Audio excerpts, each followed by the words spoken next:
तर देवेंद्र फडणवीसांच्या काळात अनेकांवर खोटे गुन्हे दाखल झाले.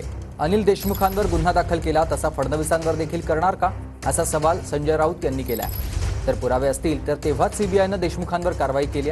गुन्हा केला असेल तर अनिल देशमुखांना कोठडीत जावं लागेल, असं संजय शिरसाट यांनी म्हटलंय.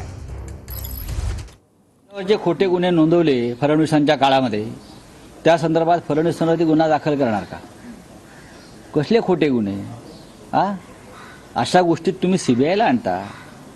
आमच्यावर, अनिल देशमुखांवर, नवाब मलिकांवर अनेक लोक असे आहेत आमच्याकडे की ज्यांच्यावर तुम्ही खोटेच गुन्हे दाखल केले आहेत ना.